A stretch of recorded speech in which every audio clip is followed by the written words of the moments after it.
When Geraldine and I tell our girls about growing up in the 80s and 90s, it's like talking about a whole different planet. We used to play outside till the street lights came on. We drank straight out of the water hose, ran everywhere, explored, got lost, got hurt, busted our knees, our heads, and our butts. Nobody knew where we were, what we were doing, or who we were with. I'm Chris Jones. I'm a rocket scientist, a minister, and a girl dad. And I have a theory about why childhood and everything else feels different now. Because gravity hasn't changed, but the price of a trip to the hospital has. Blue jeans, Jordans, gas, groceries, and health insurance. Everything is more expensive, and it's scaring us out of risk, innovation, and the joy of life itself. It was more affordable to fall, to fail, to get back up. And our parents trusted America enough to let us run free. Bankruptcy was for gamblers and crooked real estate developers, not middle-class families, not teachers, not cancer patients. I'm running for Congress because the fall of the American working class wasn't an accident. It was a political decision. Meet my congressman, French Hill, the most powerful banker in America. He's my opponent, but he's your problem too. He chairs the Financial Services Committee and fights anything that looks like consumer protection. The law to limit overdraft fees to $5. This is a change that could save American households $5 billion in overdraft charges every year. French Hill killed it. Yep, they even found a way to make being broke more expensive. If there's anybody who's got to go, it's him. I'm blessed. I studied hard, earned 2 degrees from Morehouse College, then 2 masters and a PhD from MIT. I married my best friend, who's a combat veteran and an ER doctor. God gave us 3 beautiful daughters, and along that journey, I earned the votes of 319,000 Arkansans who believe we deserve better. I have good news for you. You can still go outside till the street lights come on. We call it organizing. Just you and a few friends fighting for your freedom, standing up for each other. We have 12 months to win this election. We have a poll that makes this a 1-point race and a grassroots organization that has been growing for 3.5 years. This district is full of fighters. We're doing the hard work, and we need you to join us. It's time for a little comedy, a little content, and a lot of conversation. It's the Geno Jones Show, exclusively right here on YouTube. Now here's your host, Geno Jones. Hey, Showtime. Thank you for tuning in, everybody watching me live. Yes, it is Geno Jones Showtime. So Monday through Friday, my normal days and start times are Monday through Friday, 7:30 p.m. Eastern, 6:30 p.m. Central Time. Shout out to Chicago. It's about 6:32 now, Chicago. 4:32 out on the West Coast, live in Los Angeles, Las Vegas, everybody up in Portland, Oregon, including my oldest daughter, my firstborn, and my son-in-law, and soon-to-be little grandson. Yes, little Hendrix Blue. All right. And from San Francisco to San Diego, the Bay Area. 4:30 in the afternoon. Hey, listen, tell everybody to subscribe to this channel right here. We are like super close. We only need about 30 new subscribers. We will be at YouTube part of 1,000 new subscribers. Yes! I mean, YouTube will be like cha-ching. My media company, cha-ching, will be monetized. Get that YouTube bag. So make sure you continue to support not just my channel here, and my media company. Please support all black-owned media. It is so important because the corporate media has been bought off by MAGA. Like really all the major news networks and really even the majority of these like cable networks, even now, CBS is like MAGA. CBS MAGA. And I used to work for CBS. My first job in media, well, one of my first jobs, was in CBS local news in Chicago. I digress. That's a whole nother story because now they've ruined that. Like this cult has ruined America, ruined our reputation across the world. Oh, we're going to get into all that. But please subscribe to this channel right here. Please, below, leave your comments below. You see the comment section. That is so important. And please, you see that thumbs up, click the thumbs up. And I definitely want to get your comments I want to hear what you have to say, because we got to let the algorithms know, because those little set of instructions they call algorithms, they be out there like somebody nosy, like, okay, who's tuning in? How many folks are tuning in to the Geno Jones Show? What are they saying? What's Geno saying tonight? Is he calling out Orange Chili? You're damn right. Damn right. Yes, we are. We're calling out inhumanity, injustice, cruelty, racism, bigotry, hate, misogyny, sexism, ignorance, fear, all of it. All of it. Shining a light on it. All right, we're leaning into humanity, compassion, empathy, love, light that will bring brightness and good to the world and to humanity. That's what we do. And we can have a little fun and have some jokes and make you laugh, but inform you and entertain, and more important, to enlighten and educate you, or bring folks on who can enlighten, inform, and educate, and do it and entertain, all in the same. We can do all that. Yeah. Multiple things can be done. What is it saying? Under God, all things are possible. I'm paraphrasing, I know I am. By the way, if you're watching me live now, I know you are, because I'm looking at my monitor over there, and I can see, I can see a count, how many folks are watching live. So I want to know who you are, and I want to know where you're watching, and I'd love to shout you out on camera. If you want me to shout somebody else out that you know, just jump in that chat room if you're watching me live. Every show, every live episode, I have a live chat room open where you can, like I said, if you want to shout out, we can start a conversation. You can join the conversation, or whatever you want to do. It is all good with me. So jump in there. Where you see right there, I believe below, or maybe on the side, it says live chat. Wherever you see that live chat, then jump in there. Holla at your man. Holla at your boy. Let me know where you are. Okay, so yesterday, one of the last things I said that I was going to do today is talk about what are you prepared to do to this? What are you prepared to do to stop the madness? There's a line, the movie, The Untouchables. You had Kevin Costner played Elliot Ness, who was a federal agent, not like these cowards that call themselves, that are so-called federal agents. Not like those cowards, but he was a federal agent, and his job was to get enough evidence to arrest and convict Al Capone, one of the most notorious mobsters in the history of America back in the 20s and 30s. All right, based in Chicago. So I know a little bit about Al Capone growing up in Chicago. So anyway, the movie The Untouchable starred Kevin Costner and the late Sean Connery, the original, the only, the James Bond, right? And so Kevin Costner played, he was a cop, an Irish cop. The majority of cops, policemen back in the day, especially in the 20s and 30s in Chicago, were Irish. It's a whole nother conversation. I'll get into that one day, but that's not important. And so Kevin Costner was he was frustrated because Al Capone had everybody on the payroll. He had from the mayor and judges and the alder people and business people and like the whole police force along with the police chief. So Kevin Costner's character, Elliot Ness, was frustrated. So he had a conversation because Sean Connery's character, he was a good cop. He wasn't dirty. He wasn't on the payroll. He despised crooked cops. At least his character did in the movie.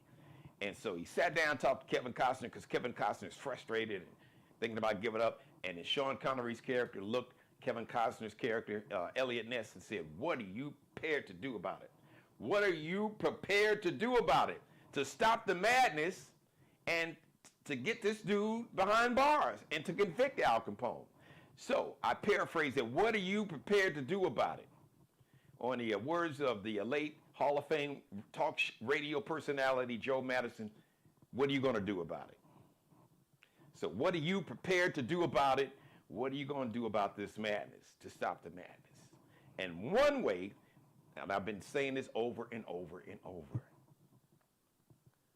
the best way to get people's attention with money and power is to go dig deep.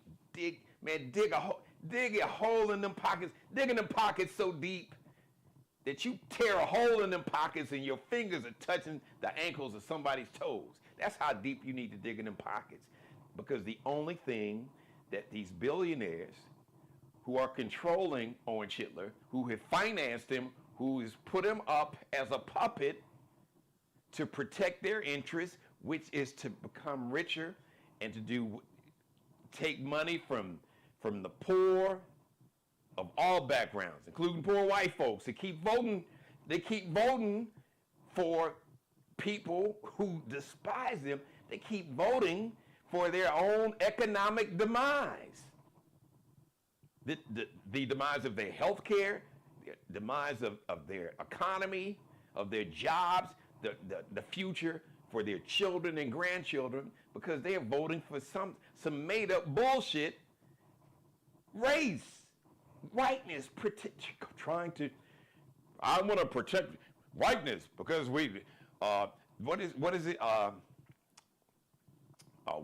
there was a phrase they were using,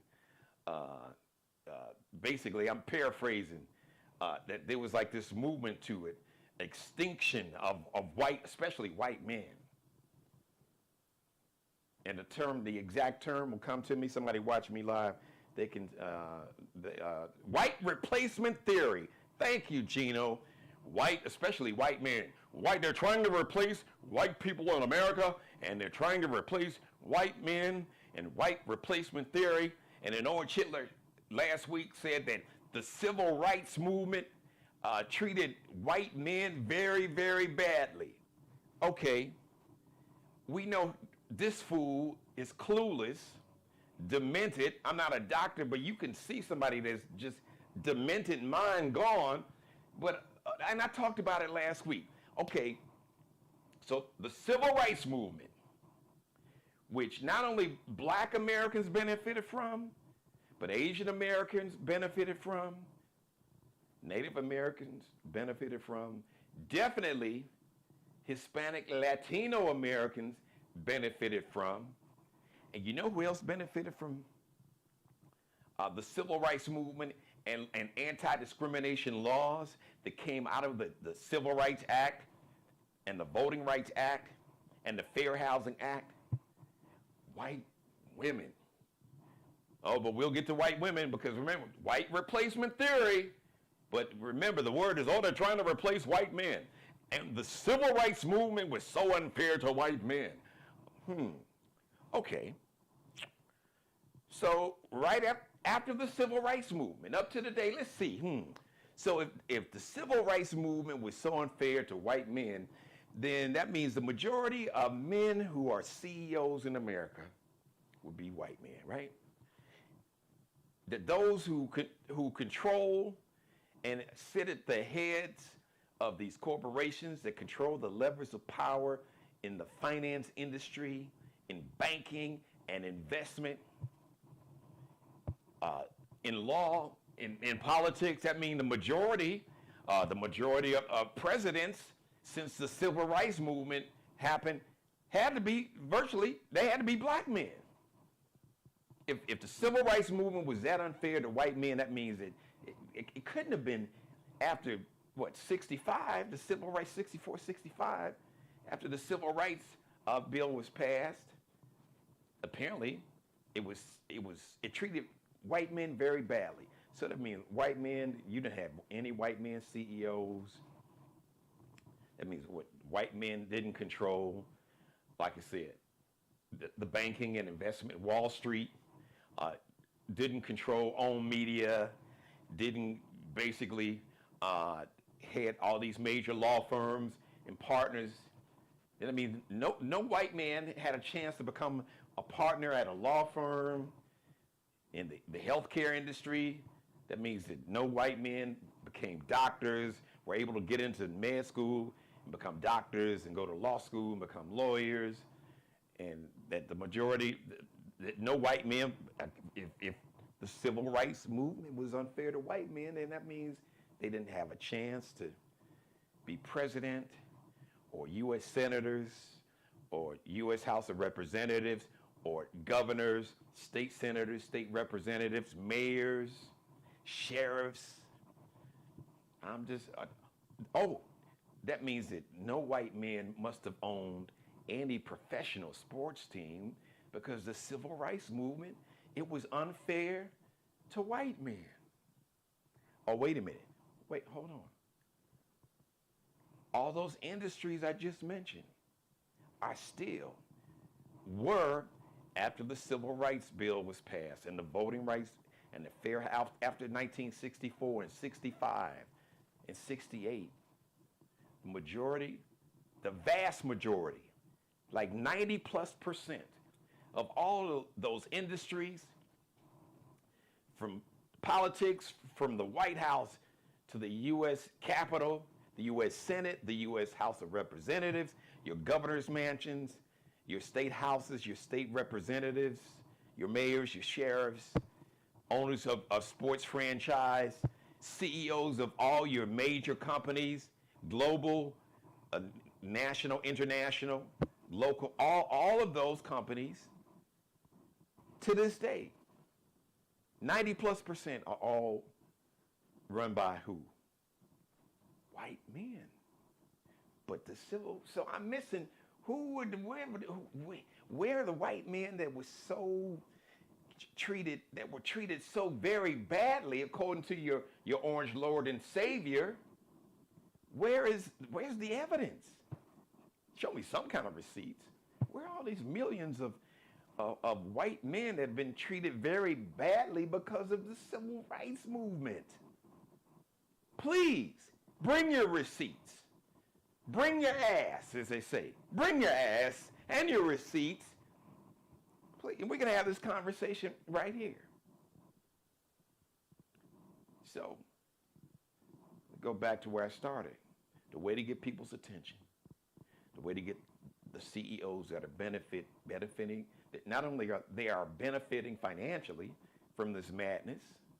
Now you have some of these CEOs that are hardcore white nationalists that are really rooted in racism and hatred. Then you have some that are racist, but their sense of greed, their sense of greed and power is a little greater than their racism. Yeah, they're racist and misogynist and sexist, but the engine that really drives them, they'll listen. If a black person got enough money and they can make enough money off a black person, they won't see, all of a sudden they don't see color. Oh, I don't see color. No, you see color, you see green, you see that money. So you don't see black because then all of a sudden you see green. But I have to remind you, hatred, racism, bigotry, and hatred in all of its forms, along with misogyny and sexism, has for centuries, it's always been big business. It has. But for those of us that lean into humanity, that see our common humanity in each other, who lean into humanity and compassion and empathy, not like Elon Musk with his ignorant racist ass who said, well, empathy is a weakness. Well, we know how racist you are. Your daddy was racist, but now you've been chilled because folks, the planet, especially Europe, dug in your pockets. Americans dug in your pockets when they stopped buying them Teslas, and the Europeans really dug in your pockets because your company lost billions of dollars in value. You couldn't even sell a Tesla in Europe. So your board of directors say, hey man, you need to calm your ass down because you were messing up our money. The shareholders, especially the shareholders with Tesla that own a lot of shares, you effing up our money. So we're gonna need you and them little crazy ass, little punk ass grape nuts and big balls and all that, whatever. Them little crazy primarily little white boys who believed who bought into that racism and bro culture, Charlie Kirk mentality that you brainwashed them with so you could use their ass, that you had going into all the government agencies and stealing all people's data and personal information. Doge. Well, now your ass had to dodge up out of there. because nobody was buying Teslas around the world, and sales dropped like by more than half. So I'm sure your shareholders, you realize, hey, look, I got to calm down. Don, you and your own partner, because now I'm messing up my money, messing with you. So you see Elon Musk, he done calmed his ass down. He hadn't really had much to say. He's still doing his dirt, but he's not up in the White House, sitting in Trump's seat with his son, with Elon Musk's son, telling Trump, "You not the president. My daddy is." Oh, you remember that video? Donald Trump standing up. He's standing up next to his seat in the Oval Office. And Elon Musk, all casual, with like a baseball cap hat on, sitting in Orange Hitler's seat in the Oval Office with his son talking to Trump like, you ain't the president, you ain't the boss. But you see that as calm. Elon Musk, his ass is gone. So the point I'm trying to make, or remake, and beat it like a drum, like Sheila E. beating a drum, is the way to get people's attention with money and power is to dig in their pockets. And you and me, we have the power. Our money is power. Our votes, us showing up is power too. But money is power. You can do more with money than you can with a gun, with a weapon. Yes, weapons you can destroy thousands, hundreds of thousands, millions of people. There are enough nuclear weapons on this planet to where this planet, you could basically, the human race would be extinct. If all the not even half of the nuclear weapons that exist in humanity, less than half could basically make this planet uninhabitable, unlivable. But the real power, because what people with money and power fear most, even more so than these nuclear weapons. Yeah, they fear them, but what they fear most is losing money and power. That's what these billionaires fear the most. So we need to understand that. We need to use the power that we have to shut this economy down. I'm looking at videos today. You still see this madness in Minneapolis. And if you don't think, cause they tried the madness in Chicago, they still may have this MAGA cult. I believe they still have some National Guard still walking around parts of D.C. They tried it in Los Angeles. They ran their ass up out of there. They tried it in Portland. Leaders fought, went to court. But now I hear more and more and more that Orange Hitler, because now he's pissed now, because now he said, oh, I'm not going to attack Greenland. No, for two reasons. Why is he not going to attack Greenland? Which in all of this is a distraction, because he don't want to release the Epstein files, because he told somebody in his administration that, well, if I release the Epstein files, some of my friends will be hurt. Yeah, starting with your punk ass. Absolutely. But what's going on in Minneapolis, people literally just being snapped.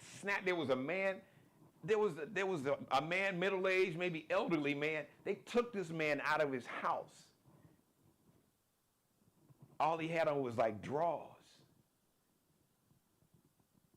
And he took him out of his house. It turned out that he was an American citizen, and after hours, they just let him go. They shot Renee Good. They shot a white woman in the face.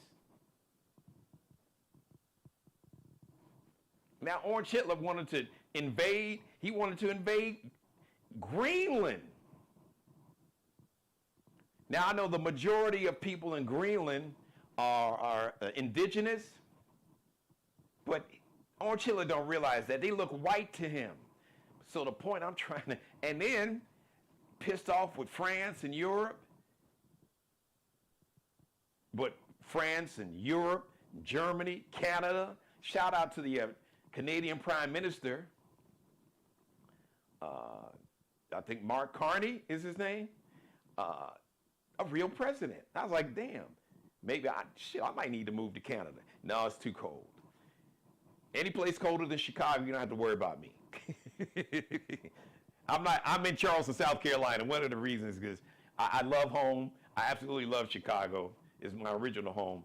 But they can have the winters. Y'all can have this minus 20 below when it's super cold. Anyway, I digress.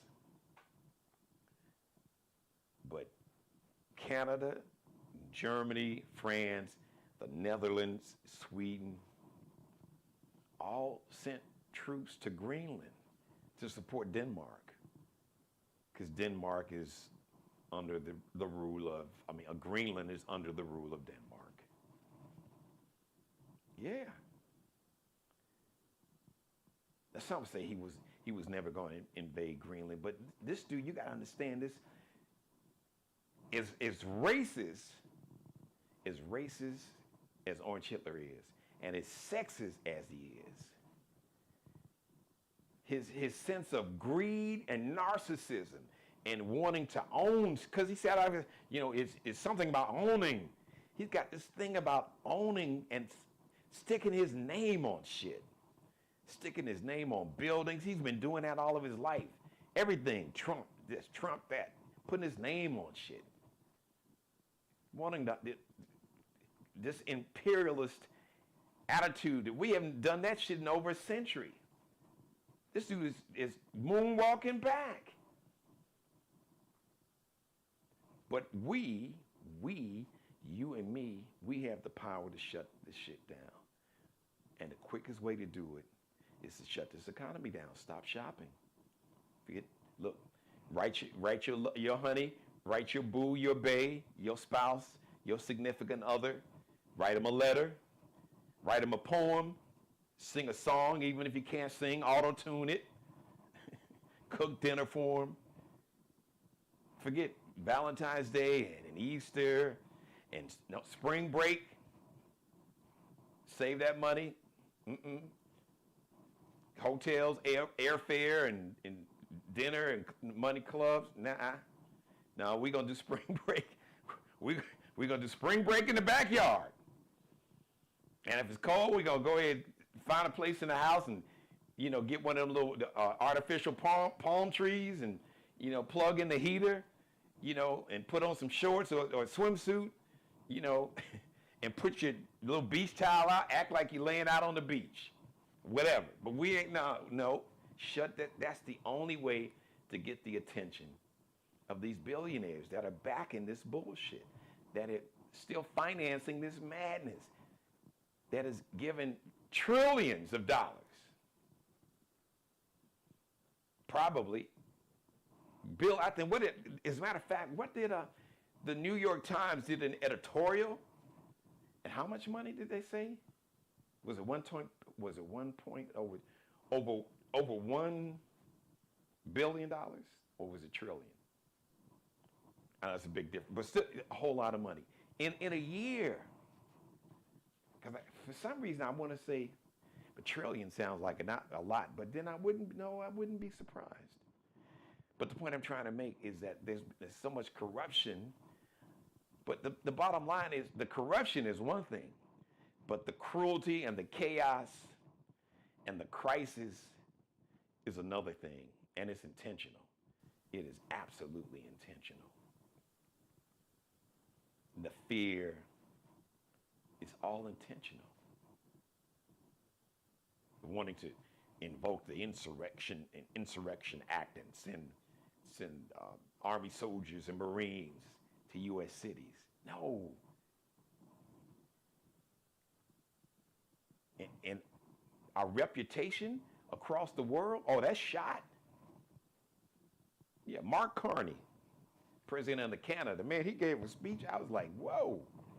He basically said, you know what? I'm just going to paraphrase. We can't trust America. I'm paraphrasing the word. He said it's been severed. This relationship, there's a rupture. It can't be fixed. Over there where all these foreign heads of state are over in Switzerland and Davos. The Canadian Prime Minister Mark Carney gave that speech. He sounded like an American president from back in the day that had some sense.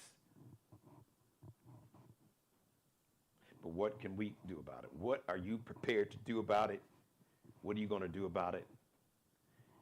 Our money, we have power, and our money has power. And how we spend our money and how we don't spend our money and who we don't spend our money with sends a message and can send a big, big, big message. Because here's the interesting thing. I'm going to close on this one today. We talked about this whole social construct of race. Social scientists will tell you race is a social construct. It was constructed, yes, it was a con. It was a con by Europeans who never called themselves white before the, 1600s? Some say as early as 1500s, 16th, 17th century. This construct, this con game of whiteness was created by Europeans to divide and conquer the masses. The Europeans who didn't have melanin, who were pale, that looked like the Europeans, the wealthy Europeans who controlled the social, economic, and political power, who despised the poor Europeans. The majority of wars for centuries were primarily among Europeans. Europeans was killing, that means white on white crime. They were killing each other. World War I, World War II, that was white on white crime. Y'all ain't figure that? So, don't tell me, white on white crime is the most violent. Dropping bombs, building bombs, killing hundreds and hundreds of thousands, millions over the centuries. But here in America, that you had this MAGA cult. You had millions of poor and working class white people that had been brainwashed by this bullshit. They've been brainwashed with this bamboozled, with this con of whiteness. And these billionaires who were millionaires back in the day, they have always used this con or social construct called race to make poor and working class white people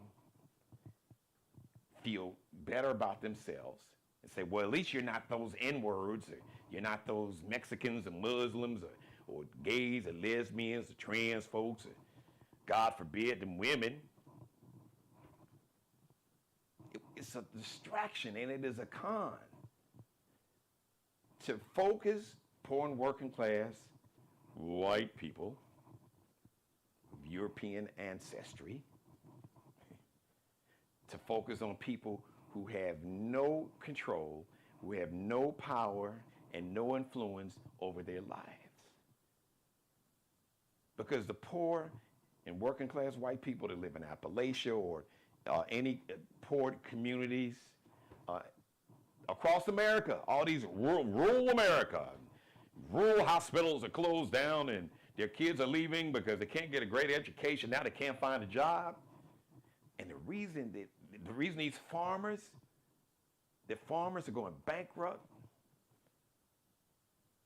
and these farms are going under and people are losing their health care and they can't afford the cost of living. They can't afford coffee or the meat they love to eat. That, life is not affordable. Who is the cause of that? Who's behind that? No, it's not somebody look like me.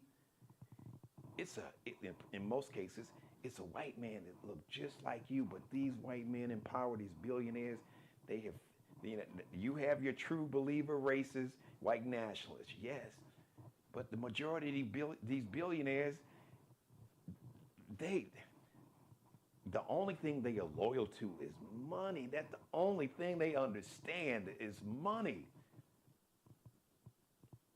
and power, but money that is their God. That is their Lord and Savior. They worship money. And they don't give a shit about you, your family, your health care, whether or not you can afford child care, whether you have health insurance, whether you can go to the doctor or to get treatments if you need it, or go to a dentist, or your kids can go see a doctor, or your kids can get an education, or if you can afford to feed your family or house your family. They have never cared. These billionaires, not all, but the majority, that's just, I'm not a history major, but you can Google this, you can chat GPT this. Pay attention, open your eyes. That's why you need to be woke. So, oh, woke, this anti-wokeness. Yeah, they don't want you to be awoke. They don't want you to wake up. They don't want you to be woke.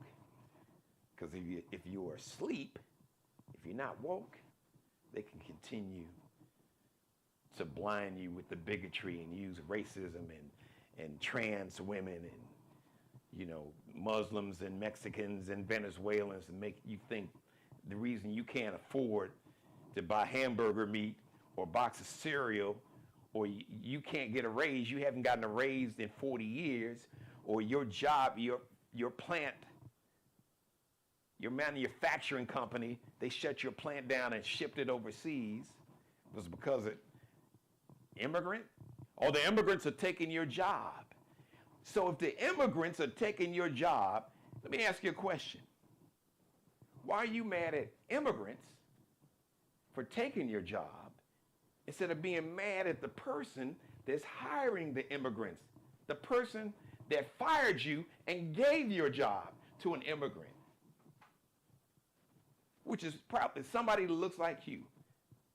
A little critical thinking, common sense. I know common sense isn't common, Conway Jones told me, my grandfather. It's misplaced anger. You are mad at the wrong person. But now you look at from the tragedy of Renee Good. This MAGA cult is showing you that your whiteness won't protect you, because the whiteness never mattered. The whiteness was a distraction, and it was a con and a ruse to get you to be upset about folks and to look in another direction so that these billionaires can continue to steal and, what do they call it? What's the phrase? Redistribute wealth. That's the term. Well, you don't want to redistribute the wealth down, but when they redistribute the wealth to the billionaires, they never refer to it. Oh, it's bad to redistribute the wealth to the billionaires. That's what's happening. But now, the jig is up. The emperor has no clothes. The ass is out. Now you're realizing that these billionaires, they made these poor white folks think that their whiteness, that we're in solidarity. We're yes, white replacement theory, and white power, and we got to protect white folks. And the Civil Rights Act has treated white men very badly. So this bro culture and the Charlie Kirk fans and the bro dudes and what the trad short for traditional, which means they want a woman just to be barefoot pregnant and to shut up. Don't say shit. Do what I say. You got politicians that have already drafted up laws that basically says that the only the man in the house could vote. And the man in the house, his vote will represent the entire family's vote, like his wife. So his wife, she won't have no say. The politicians, they have drafted up, they have drawn up laws. Thank God they haven't gotten them passed, but they're trying to. But now the world is real, not just America, the world. When these cowards, ICE cowards, when this cult and this regime, when they shoot and kill a white woman in her head in broad daylight in the middle of the street in Minneapolis, Minnesota, when they shot a white priest in suburban Chicago and Broadview with like one of those pepper balls, shot him in the head. Thank God it didn't kill him. This is a white man, a priest. They shot and murdered a white, when they killed a white woman, shot her in the head. And then Orange Hitler was focused on, I want to take Greenland. He don't know that, because, you say, well, we need more. The white population is dwindling. Now, he doesn't know that the majority of the population is Greenland, or these are indigenous people, but they look white to him. You're dealing with a man that is diminished, demented, reduced. But here's now, because the white men in power in Europe wouldn't kiss his ass and allow him to invade Greenland. So he wanted to turn on him. He was threatening to send in the military, which was a ruse, because I'm very confident that if it would have got to the point, these generals and admirals, at some point, somebody would have had a conversation and say, hey, listen, what we are not going to do. First of all, it would be violating U.S. law, because the U.S. Congress signed off on this treaty. This is what they call NATO treaty or agreement, a violation of international law. You've had American troops, and NATO stands for North Atlantic Treaty Organization. All these countries that had to send their military to Greenland, like from Canada to Germany, France, the Netherlands, Sweden, Norway. American soldiers have been training and fighting with these militaries for decades. When America was attacked on 9/11, there's something they call Article 5, which basically says in this agreement, if a NATO country, 32 NATO countries including America, so if one country that's a member of NATO is attacked by a country, an attack on one member of NATO, one country, that means it's an attack on all 32 NATO countries in this military alliance. That's what it is. Like, almost like a club. It's like, all right, we got this club, it's like a gang. It's like, all right, we in the NATO gang, represent, we in NATO. And if you attack one of us, you attack all of us. And after 9/11, the only time something called that's what we hear the term Article 5, it's just different articles of basically things that are in writing. And one part of this agreement called Article 5 that says, if one NATO country is attacked, that's an attack on all. And then all the other NATO countries will go after the person that attacked the NATO member. So America is one of the main ones that Great Britain and America, they were like the leaders forming this alliance. So now it's like, so you go attack, you signed off on this thing, you helped create it, and now you go attack a NATO country. So you're willing to go to war against 31 other members of this alliance, military alliance, your own little club, your own gang. When they came to your defense, when your country was attacked on September 11th, 2001. So I mean, Orange Hitler is just telling these Europeans, these white men in Europe, your whiteness don't mean shit to me. He is about power and money. He doesn't care. So the jig is up. So for these folks that, we got to protect the white race.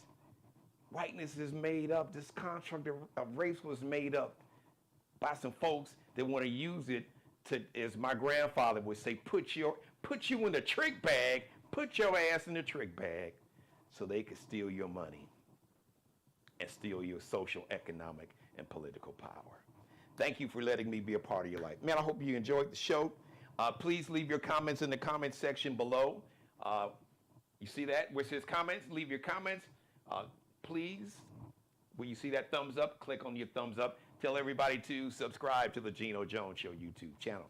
Me and you and the whole world, Monday through Friday, 7:30 p.m. Eastern, 6:30 Central Time, 4:30 p.m. out on the West Coast. Once again, tell everybody to subscribe to the channel. Only need about 30-ish, I think about 30 new subscribers. We become a YouTube partner. So that means 1,000 new subscribers. This channel, my media company, will get, as the kids say, get that YouTube bag. So we'll be monetized. YouTube will monetize my channel. So we'll get some money every month from YouTube. It is so important that we really support Black-owned media. We got to support media and platforms where, as my grandmother would say, tell the truth and shame the devil. And that is what we do here every time we come on camera live. If you missed any episode of mine, go back and binge watch all my episodes, all my great celebrity guests that I've had on over the last 5 years now. 5 years. And so it'll be year 6. The beginning of October. So here we are rolling, baby. We are rolling, baby, rolling. MC Hammer back in the day used to say, all right, if you're under like 4, you don't know who MC Hammer is, Google it. He was a rapper, but my man could dance. He had to say, we rolling, baby, we rolling. We rolling. Yes, we are. So I thank you. So once again, tell everybody to subscribe to the channel. Please leave your comments in the comment section below. Please like, share this show. Share this in every episode. Share it. You can tag everybody and share on your and on their social media platforms. You can share it on any and everybody's social media platform. You can share it or tag it, or you can copy and paste the link of the show. You see that little thing? Just copy that. It's got like the address where it says YouTube, Geno Jones. You can copy and paste that link in an email and a text message, or like I said, please share and tag this show on every and all social media platforms. You can do a little screenshot of some video, chop it up, make it go viral. So thank you for watching, everybody. I appreciate you. Shout out to our new sponsor for 2026, kicking off the year. Shout out to Mayor Shardell Murray, the town of Hollywood, South Carolina, and Murray's Mortuary. They have 3 locations here in the Charleston, South Carolina metro area, North Charleston, South Carolina, and we got Johns Island, South Carolina, and Hollywood, South Carolina. So we'll be seeing. As a matter of fact, I got to reach out to Mayor Murray because she'll be making appearances, regular appearances. She's doing a lot of exciting things, which is Hollywood is part of the Charleston, South Carolina metro area. Just basically like south, kind of like southeast, more south than southeast, south of downtown. Downtown, yeah, I guess that would be southeast. Yeah, I guess that would be fair to say, downtown Charleston. So anyway, shout out to Mayor Shardell Murray. Thank you, Mayor Murray. Can't wait to get you on. And shout out to Mayor Reggie Burgess, the city of North Charleston, South Carolina. We're going to get him on too. Mark Hill Bailey, big shout out to you, the official barber and hairstylist. You see, he keeps the brother tight. The official barber and hairstylist for the Geno Jones Show. Check him out on Instagram, on IG. Kel B Cutting Up. KELBECUTTINUP. Allie Jones is the official wardrobe consultant and stylist for the Geno Jones Show. You can check her and her Lexi Jones collection out. LX.N like Nanette, C like Charlie, L like Lexi, underscores that little dash. LX.NCL underscore. Thank you for watching, everybody. I love you, love. I know the dictionary says love is a noun. No, exactly. Love is a verb because it is an action word. Show your love. Show me. Let me see your love. Yeah, tell me about it. But show me your love. Let me see you love me. Show me you love me. Because I'm going to do that for you. Thank you, everybody. We'll see you live Thursday, 7:30 p.m. Eastern, 6:30 p.m. Central Time. Chicago, Minneapolis, Memphis, Houston, Dallas, New Orleans, Little Rock, Jackson, Mississippi, Birmingham, check in. 4:30 p.m. live in Los Angeles, Las Vegas, and everybody up on the West Coast, 4:30 p.m. live. So if you missed any of this episode, go back and binge watch this and all my back episodes. Once again, please leave your comments below in the comment section. Please click on the thumbs up. Please share and tag this show on all your social media platforms. And please, once again, tell everybody to subscribe to my channel. We'll see you Thursday, 7:30 p.m. Eastern Time. Subscribe and tune in to the next episode of The Geno Jones Show, exclusively right here on YouTube.